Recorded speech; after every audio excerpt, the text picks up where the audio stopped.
Harry and Meghan were presented as united, inseparable, almost defiant against the world. But the legal action suggested a reality that had been building quietly, painfully, long before anyone noticed. What you're about to hear is not rumor, not recycled palace chatter, and definitely not another headline built on guesswork. New developments in Harry and Meghan's divorce case are exploding behind the scenes, and this time, the stakes go far beyond heartbreak. Sources close to the situation claim Harry has issued a chilling warning to King Charles, tying the children's future to the crown's next move. Custody tensions, royal pressure, and a threat that could fracture the monarchy's image overnight. So, what happens when a prince stops playing nice? Harry's raw confession that shook 2 continents. The world didn't brace for it, but on January 30th, 2026, everything changed in a single hour of radio. The episode aired under the bright banner of Sirius XM Originals and Peacock Live, yet nothing about it felt polished or safe. This wasn't a rehearsed royal appearance or a neatly packaged comeback. It was Prince Harry sounding like a man who had finally run out of strength and had decided to stop protecting anyone. Hosted by Jimmy Kimmel, the limited podcast series Unfiltered with Harry was supposed to be a bold, revealing sit-down. Kimmel brought calm and familiarity, but Harry brought something else entirely. A voice that was strained, uneven, and cracking in places where it seemed he didn't even try to hide it. He didn't speak like a prince, he spoke like a father, standing at the edge of humiliation. Midway through the episode, Harry paused and dropped a line that instantly ripped through headlines across the UK, the US, and beyond. He made it clear the story was no longer about fame, streaming deals, or celebrity circles. He said it was about dignity, betrayal, and the kind of truth that ruins lives when spoken aloud. Then came the statement no one expected. Harry announced that in February he would return to London for a press conference to formally confirm his intention to file for divorce from Meghan Markle. What made it even more chilling was the detail that the podcast had been recorded just days earlier, on January 26th, inside a discreet studio in West Hollywood. Harry appeared in a simple black crew neck, and viewers noticed something immediately. His wedding ring was gone. That single missing detail felt louder than any headline. From there, Harry painted the final days of his marriage in sharp, unsettling flashes. He claimed Meghan left their Montecito estate on January 23rd, not after a long discussion, but suddenly, without warning. According to Harry, she told him she was tired of pretending, tired of being trapped in a role, and tired of what she saw as a collapsing identity. In celebrating the 125th anniversary of women's suffrage in your country. He alleged she admitted she had found someone else.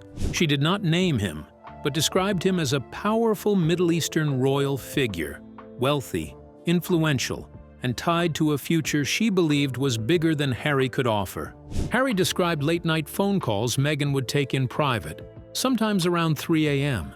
He recalled luxury deliveries arriving, Cartier jewelry, Hermes bags, high-end perfumes, items she reportedly brushed off as brand gifts or business perks. Harry said he wanted to believe her, because believing her was easier than admitting what the pattern suggested. But what truly shattered him, he claimed, wasn't even the alleged affair. It was what he said that began happening inside their home.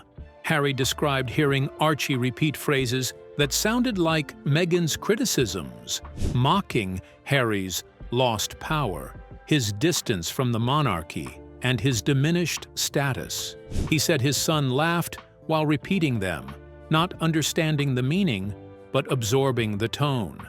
And in that moment, Harry's voice reportedly dropped to a whisper. Harry revealed the chilling truth of a marriage gone cold. But what really led to this private battlefield? And could secrets from the past explain everything that unfolded? Harry's divorce filing sends shockwaves through Los Angeles. As the episode unfolded, Harry's voice carried a quiet kind of shock, like someone still trying to understand how his home became a battlefield. He painted a picture of a marriage that, behind closed doors, had turned cold and cutting, not with shouting in public, but with private words that left bruises no one could see. According to Harry, Meghan didn't just criticize him. She allegedly made him feel small, even in the life they had built in California. He claimed she mocked the idea that he still had influence in America, telling people around her that Hollywood didn't care about traumatized princes. In her world, he said, it wasn't sympathy that sold, it was scandal. But the part that hit hardest was how he described the shift in power inside their own home. Harry claimed Meghan constantly compared him to her new partner, measuring wealth and status like it was a scoreboard. He alleged she would point out glamorous properties in places like Monaco, Dubai, and Paris, using them as proof of what real power looked like. In his telling, it wasn't just about money, it was about control. Slowly, he said, he went from being her husband to being a symbol, a character in a story she was rewriting without him. Then, the conversation took a sharp turn from pain to paperwork. Harry confirmed that on January the 29th, his attorney James L. Stanford filed preliminary documents at the Los Angeles Superior Court. The filing signaled more than a separation. It was the first legal step toward a divorce battle that could reshape everything. Harry said the paperwork outlined his intent to end the marriage, request sole custody of Archie and Lilibet, and pursue a division of assets in his favor. Even more startling were the claims tied to the legal grounds. Harry alleged the filing referenced abandonment, emotional misconduct, and a breach of marital trust, all under the California Family Code. He spoke as though the legal language was just a formal translation of what he had already lived through. But nothing was more chilling than what he said came last. Harry alleged Meghan's final words before leaving weren't about compromise or shared parenting. Instead, he claimed she said she didn't want custody at all. According to him, she told him plainly that she didn't want the children, didn't want his name, and that he could keep both, along with the therapy bills. Meghan did not appear in the episode, yet Harry claimed her legal team has reportedly declined to contest custody. In any case, this public detail alone has caused intense speculation, with legal experts calling it highly unusual. And as Harry's story spread beyond the podcast and into courtrooms, one thing became clear. This wasn't just a breakup, it was a collapse, unfolding in full view of Los Angeles. But what exactly did Meghan's moves reveal about the strategy behind their unraveling life together? The Dubai move that changed everything. The world thought this was only about custody, but what Harry revealed made it feel like something far colder and more strategic. He claimed Meghan had already started dismantling the life they once built together, quietly, efficiently, and without warning. According to him, joint bank accounts were suddenly frozen, personal mail was redirected, and even key brand rights were shifted away from Archewell. In Harry's version of events, this wasn't heartbreak. It was an organized exit. And while the public was still reacting to those claims, a second storyline began moving in the shadows, one that didn't come with press releases or official statements. Aviation logs reportedly placed Meghan on a private jet leaving California on January 23rd, passing through Paris, and then heading toward the Gulf. Just days later, images began appearing in Middle Eastern tabloids, showing her entering exclusive venues in Dubai, spaces typically associated with private royalty circles and elite access. Nothing was confirmed, but the message was loud enough. Firms known for handling reputation rebuilds for powerful people. Insiders suggested Meghan wasn't simply relocating, she was repositioning, a complete reinvention away from Western media drama and toward a world built on discretion, wealth, influence, and proximity to royalty. Back in Montecito, Harry's situation appeared to be tightening. Projects linked to Netflix and Spotify were still surrounded by uncertainty. Archewell was reportedly under audit. Financial pressure around their estate was becoming harder to ignore. Yet Harry continued to insist that none of this was about money or revenge. He framed it as survival. Then came the moment that changed the tone of everything. In the closing minutes of the podcast, Harry delivered a statement that stunned even those who had defended him. If the Crown refused to acknowledge his right to return home with his children, he said he might have to place them in neutral care while he fought for their safety. When asked if it was an emotional outburst, Harry didn't soften his words. He simply stated he wasn't bluffing. Legal experts say that one line could force urgent conversations behind palace doors, emergency custody measures, jurisdiction fights, quiet diplomacy, and negotiations that would never be made public. And with Dubai now part of the story, this is no longer a simple divorce battle. It is a global power struggle unfolding in real time. The countdown to February has begun, with mediation and custody hearings quietly unfolding behind the scenes. But what led to this tense moment, and which hidden conflicts are about to erupt in the royal spotlight? February reckoning. As February arrives, the countdown has quietly begun, and the calendar is no longer just marking days, but decisions. Mandatory mediation is looming, custody hearings are being prepared behind closed doors, and London is bracing for a press conference that could become one of the most defining royal moments in years. Insiders claim Prince Harry is expected to formally confirm the divorce there, while also laying out what his future will look like after everything that has happened. But this isn't the kind of separation that ends with a polite statement and a clean exit. This is a legal and cultural battlefield stretching across California, the United Kingdom, and possibly even further. Behind the scenes, legal experts on both sides of the Atlantic are reportedly already treating this case like a high-stakes puzzle, one involving dual citizenship, international relocation laws, and the kind of jurisdictional conflict that can turn family court into a global war zone. Even frozen nonprofit assets have been pulled into the tension, creating a storm where every document, every interview, and every public comment carries weight. And that weight grew heavier after the dust from Harry's podcast revelations began to settle. While the public focused on the emotional fallout, lawyers began studying the structure. Sources suggest Harry's legal team has been leaning on key parts of California family code, rules that allow judges to examine emotional harm, abandonment, and which parent has provided the most stable daily care. In other words, this isn't just about love falling apart, it's about who can prove consistency. According to leaked excerpts from the filing, Harry is reportedly presenting himself as the only steady parental figure in recent months. The claims are said to be backed by school records, caregiver testimony, and documented communication gaps that allegedly point to Meghan being absent more than expected. The message behind the argument is simple, but sharp. Stability already exists, and it exists with him. That is where the case becomes explosive, because custody is not just a private matter here. It is the trigger that could reshape everything. For Harry, this may be a fight for redemption, identity, and a return to something familiar, even if it means stepping back into Britain with a reduced royal role focused on humanitarian work and family. For Meghan, the whispers suggest something entirely different: reinvention, influence, and the possibility of building power far away from royal tradition, on foreign soil. What was once sold as a modern love story has now become a reckoning between two visions of power, one rooted in legacy, the other in ambition. And as the world watches February unfold, it is becoming painfully clear that this is not just the end of a marriage. It is the end of an era.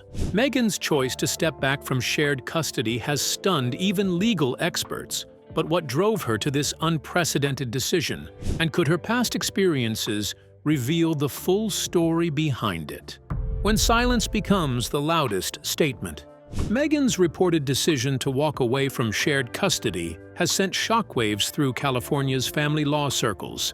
Not because celebrity breakups are rare, but because this move is almost unheard of. For many legal experts, the real surprise is not what she asked for, but what she didn't. No shared schedule, no visitation request, no visible effort to stay formally connected. To some, it reads like emotional distance. To others, it feels calculated, an attempt to free herself from long-term ties that could slow down bigger plans beyond the United States. While Meghan's silence grows louder, Harry has chosen a different path. He has reportedly framed the custody fight as protection, not punishment.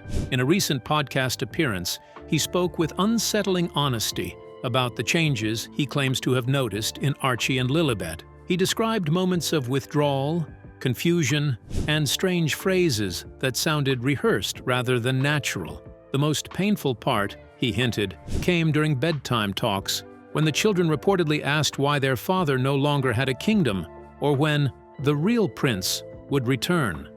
To do some form of therapy, or at least be able to talk more about.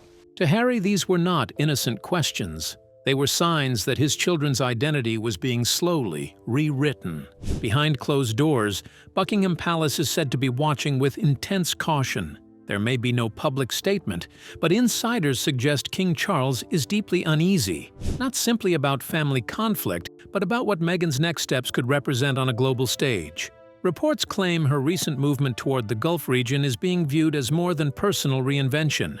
In royal circles, cultural influence and high-level branding outside traditional Western structures can carry diplomatic weight, even when it looks like lifestyle PR. Prince William, according to sources, is reportedly sympathetic toward the children, yet unwilling to make any bold move until the legal situation becomes clear.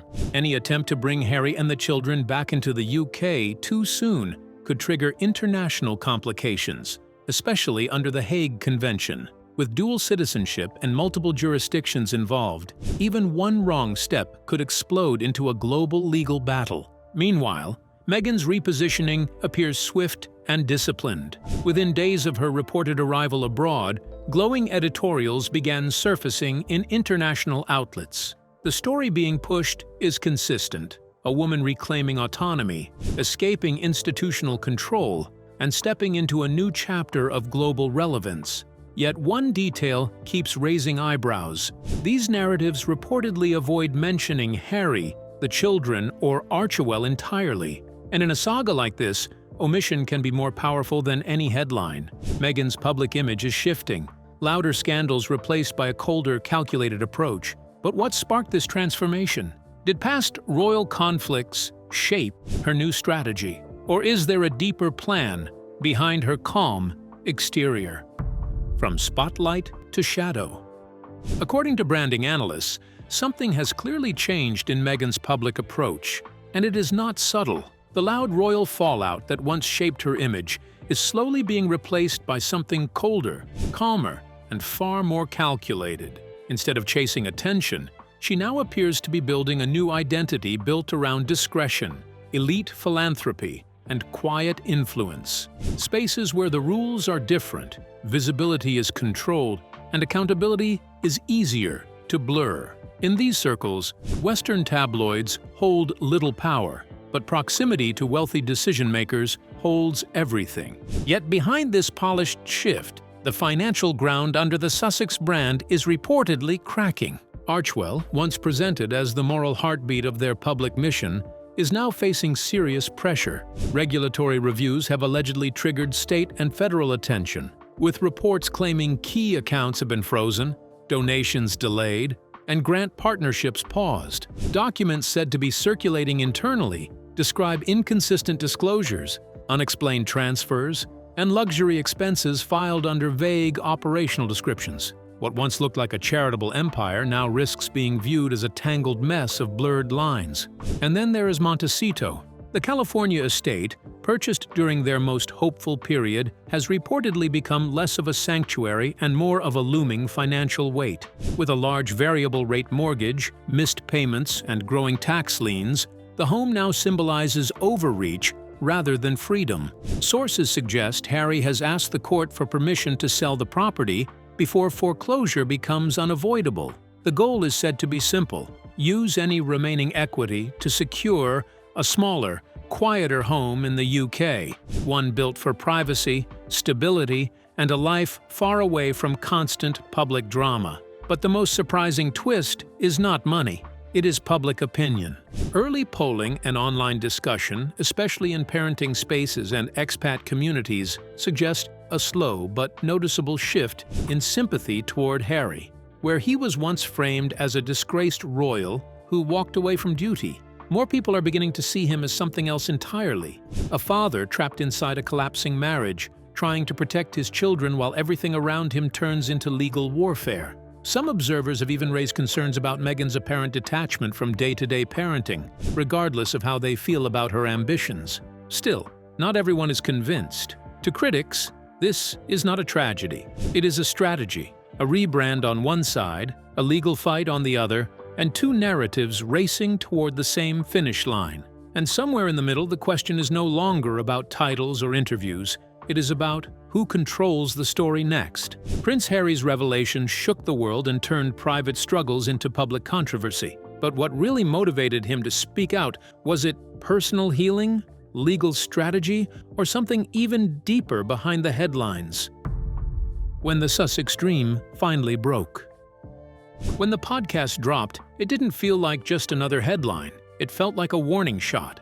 Overnight, Prince Harry's public disclosures stopped being treated as personal pain and started being viewed as a legal tool. Critics quickly accused him of turning trauma into leverage, while others questioned the timing, insisting the release was no accident. To many observers, the podcast became something far more strategic: evidence, influence, and a carefully shaped narrative rolled into one. And with that, the Sussex experiment, once sold as a modern royal partnership, appeared to reach its final collapse. The promise had sounded powerful: tradition blended with progress, privacy balanced with influence, a new path carved without destroying the old one. But the weight of conflicting ambitions has cracked the foundation. What now emerges is not a united front, but two separate directions that no longer meet. Where Harry seems to be searching for grounding and a sense of return, Meghan appears focused on elevation and escape.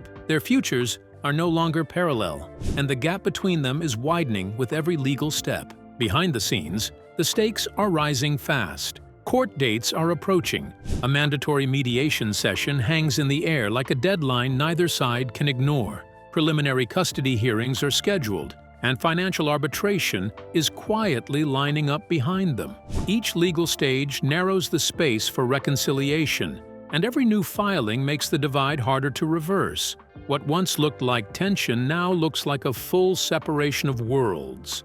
In the middle of it all are two children, largely unseen by the world, yet profoundly affected by forces far beyond their years.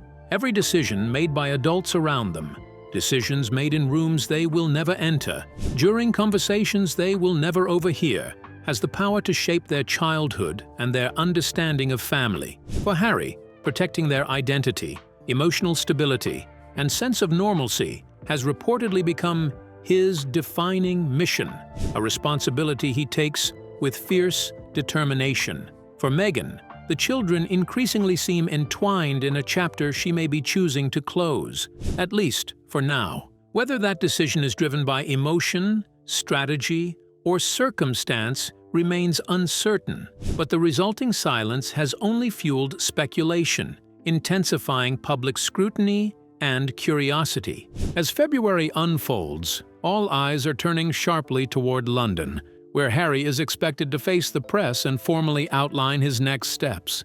Leaked drafts suggest his message will focus less on titles, privilege, or status, and more on truth, accountability, and fatherhood. Meghan, meanwhile, remains largely silent from her residence abroad, letting carefully curated narratives speak on her behalf. The contrast is striking, almost deliberate. One voice stepping forward with clarity, the other remaining just out of reach, leaving the world to interpret every pause, every absence. This is no longer simply a story about love lost. It is a story about power, who holds it, who gives it up, and who reshapes it to survive. It is about the cost of reinvention, and whether escaping one system simply means entering another. More than a royal divorce, this moment exposes something deeper: how legacy fractures when ambition outpaces alignment, and how the future can pull two people so far apart that the past becomes unrecognizable. The battle over the Sussex's future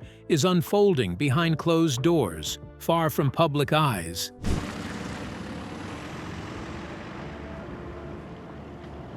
But what hidden strategies and secrets are shaping the outcome, and who really holds the power to decide the story the world will remember? A fairy tale on trial. This will not be settled with interviews, glossy documentaries, or carefully worded palace statements. The real ending is being shaped in courtrooms, behind guarded royal doors, and across borders where private lives collide with public power. And when the final ruling arrives, it will not only decide custody arrangements or financial terms, it will decide which version of this story becomes the one the world remembers. For years, Prince Harry and Meghan Markle were sold as the modern answer to an ancient institution. They were bold, different, and seemingly unstoppable. Their marriage felt like a turning point, a new royal era built on reinvention, independence, and emotional honesty. Yet now, what once looked like a fresh beginning has become a global reckoning, one that exposes how fragile modern royalty truly is when love becomes leverage and legacy becomes currency. What makes this unraveling so haunting is that both sides may genuinely believe they are fighting for freedom. But freedom, once chosen, often demands a price neither side fully expects. The dream of building a new life outside royal tradition came with distance, pressure, and an entirely different kind of control. It happened a few weeks ago, earlier this month, here at our cottage. And now, as silence grows louder than statements, the consequences are no longer theoretical. They are arriving in real time. At the heart of everything are two children, Archie and Lilibet, who never asked to become symbols in a battle of identity, loyalty, and ambition. Their future is no longer just a family matter. It has become a question of jurisdiction, public perception, and competing visions of what a royal life should mean in the modern world. As legal discussions tighten and court dates draw nearer, the focus shifts from romance to responsibility, and from public image to private damage. Harry's fight, as it appears now, seems rooted in return, not necessarily to the palace itself, but to something he believes he lost along the way. Stability, identity, a life centered on fatherhood rather than performance. His struggle feels like a man trying to reclaim his own name from the noise that has followed him since childhood. In contrast, Meghan's path appears focused on ascension, not in the loud, obvious way critics often claim, but in a quieter and more strategic direction, toward new spheres where influence is controlled, titles can be flexible, and accountability works by different rules. This is why the stakes feel so enormous. This is no longer a debate about who is right or wrong. It is about choices and the consequences that follow when two people stop building a future together and start negotiating power apart. One side seems to be pulling toward a structured legacy. The other seems determined to outgrow old systems entirely. And when two visions of power cannot coexist, the marriage becomes less of a bond and more of a battlefield. The world first watched them walk away in 2020, and by 2021, the distance between them and the monarchy had turned into something permanent. Now that distance may be measured not in miles, but in legal terms. The next stage of this story will not be delivered by headlines alone. It will unfold in courtrooms, in private meetings, and in the quiet spaces where lives are permanently changed by public decisions. Whether the end brings redemption, reinvention, or permanent division remains uncertain. But one truth is impossible to ignore. History is no longer repeating itself. It is evolving. So, what do you think Harry's shocking threat to Charles really means for the children's future? And why is the palace suddenly terrified? Stay glued to your screen. We'd like to hear your thoughts. Don't forget to like and subscribe.